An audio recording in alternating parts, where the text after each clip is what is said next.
Let me welcome you to the conversation segment of the Signature Show. You know that in the last week, there was an uncomfortable development in Zamfara State. Just as we were celebrating the return of the Baptist students who were kidnapped, there was another round of kidnapping in Zamfara State where about 100 students were taken away by bandits. As at Friday, and about 3 to 10 of those students were reported to have been released. But if you look at the situation in Zamfara State, the state government has closed down all primary and secondary schools. In parts of Kaduna State, some schools have also been closed down. That partial situation also affects Niger State, Katsina State, and lately Plateau State University or University of Jos.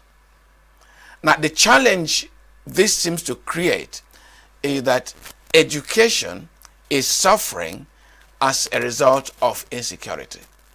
But this country is desirous of making education available to more of our children, especially in the northern part of the country. And so what is the implication of this closing down of schools in the effort and policy and push by the federal government and state governments to provide education for Nigerian children? And this afternoon I'm conversing with Haj Halima Nuradeen. Now, Haj Nuradeen is in the business of education, drugs, rehabilitation of our children, and making sure that our children get the best the country can offer them in terms of good health and good education. Now, Hajia, I just want to ask you, what is the implication of the current closure of schools in Zamfara State, parts of Katsina, Kaduna, Plateau, and Niger, for education generally in northern Nigeria? Thank you very much. Good afternoon. Because to start with, our education system already has its own internal lapses. And then now we're faced with the lapses caused by insecurity in the country. This is going to set all these children back a year or two of school. For those that are supposed to have graduated or about to graduate, at this junction, they are not able to do it. And another issue here is that in the country, we've not reached that point where we can say, let's move all the studies online, because most of these children cannot even be able to access the smartphones that we have today due to the lack of computer literacy in the education system. So it's a really big setback for most of these children, because if you say you're going to be able to teach them online, let's say you're going to set up an IT center whereby there'll be a big screen and then they'll be taught from there, it might not be possible, because that still means that these children have to leave the comfort of their homes to be able to attend those classes in the IT centers.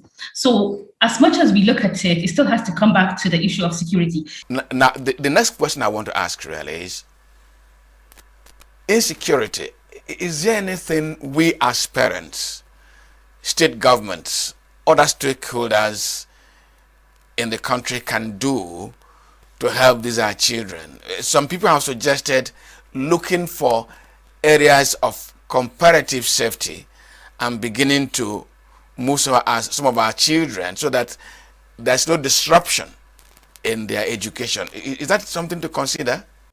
I would say it's something to consider, because that means you're still leaving the wound unattended to.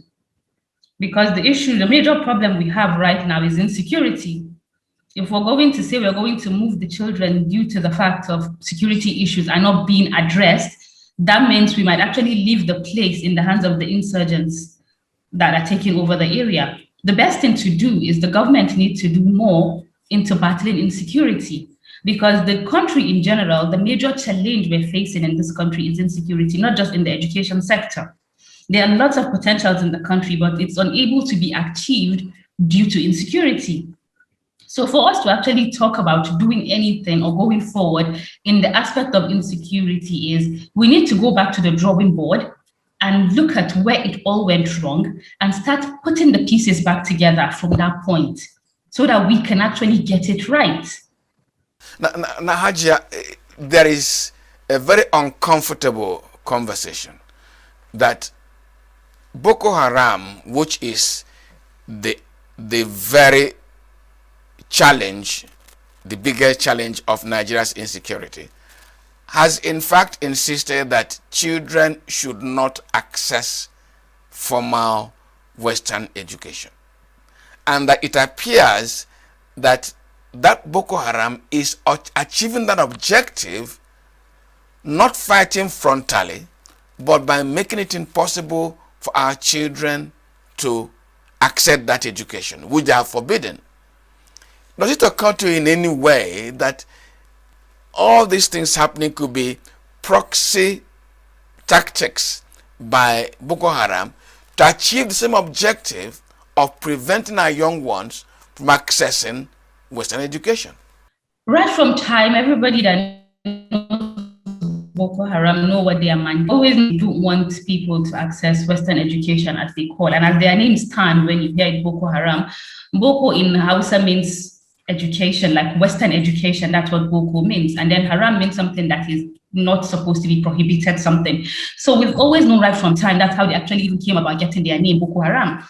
But the main goal of contention here is the fact that I can't say to you right now that those people who are orchestrating these kidnaps of children from school are Boko Haram. That's another thing that we have to look at. Yeah, it's possible that these people are hiding under the guise of Boko Haram in the name of they don't want children to access Western education, and they're carrying out a mandate that they didn't actually set out for themselves, but they are photocopying the Boko Haram mandate.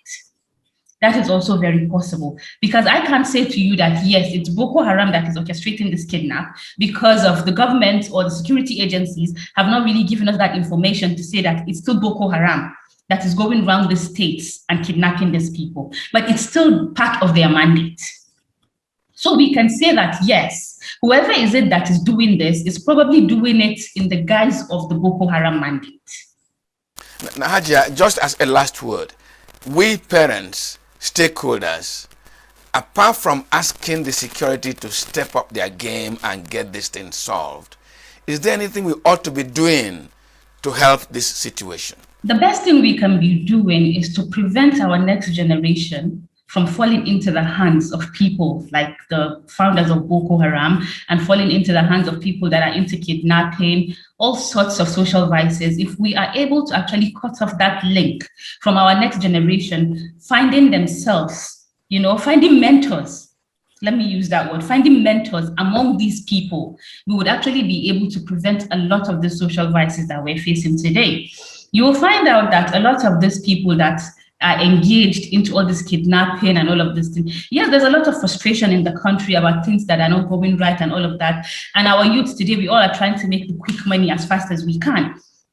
But with that being said also, if you don't find a mentor in this space, it will be very difficult for you to actually get into the space. For somebody to start taking drugs, you might have seen somebody do it, or you might have wanted to experiment. If by the time you start experimenting, there is somebody there to tell you what you're doing is not right and give you all the facts and figures as to why you should not engage into this kind of activity, and you're able to identify with what that person is saying, it will prevent a lot of this from happening. Now, Haji, I just mentioned something that ticked off an idea in my head. This criminality, this high-level criminality, has been also ascribed to drugs, that there's no way this kidnapping can thrive so well with such audacity if those doing these things are not a little high on some substance. How do we tackle this challenge of drug abuse and drug use that is increasing criminality like this in our country?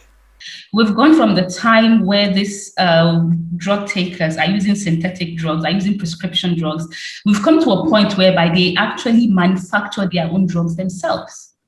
This is a situation whereby people get high on the pit latrine, on lizard dunks. There's so many innovative things that they use these days to get high. So that's what I go back to say. It's all about guidance. Okay. It's all about you understanding where you're coming from. You being jealous and envious of where you're coming from, that you want to make it better. Let's take a Nigeria, for instance. If we're all built on a patriotism of what Nigeria is and what Nigeria ought to be, we will find a way to make it a better Nigeria for all of us. It's a home for you and me. This is what we are, this is who we are, and this is how we are. We're facing insurgency today, and it's because of what Nigeria has come to be. Yes, if there had been a better platform for most of these youths to understand that there is the hope called Nigeria, we wouldn't be here having this conversation today. Instead, we'll be talking about developmental issues, not the issues of insecurity in our country.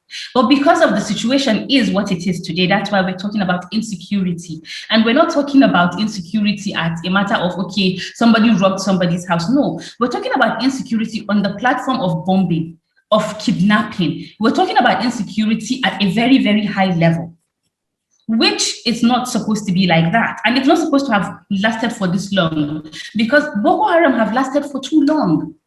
Why are we housing insecurity for such a long period of time? To the extent that right now is at the detriment of the education of our generation.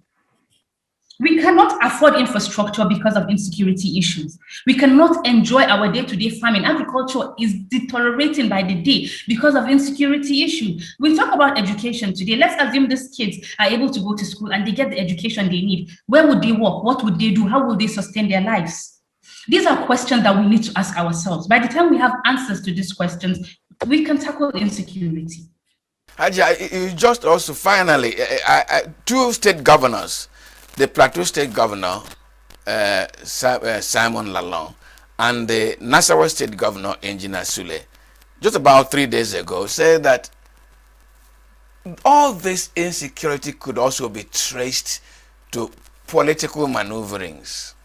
Are you worried by that kind of conversation? Of course I am. I'm very worried by it, because I remember there's a saying by Abacha that says if insurgency lasts for more than 24 hours, the government or politicians have hands in it. So if you actually trace what even the governments are saying now, you would realize that, yes, maybe he was actually right. He was a military man. So he actually has an inkling into all of these things and knows what he's saying. So my own issue here is, if they know and they can trace it, they are the people in power. They have the mandate to protect we, the citizen. That's why we elected and put them in those positions. It's not about me coming on an interview and saying that I know the source of so and so, or I know that if we trace so and so, it will lead to so. No, let's be able to trace it and put a stop to it. That is what it should be about. If they know how to trace it, they should do it, because this is lasting for way too long. Haja, I must thank you for coming on the conversation. Thank you so much for having me today. Well, we still have another conversation coming. Just stay with us.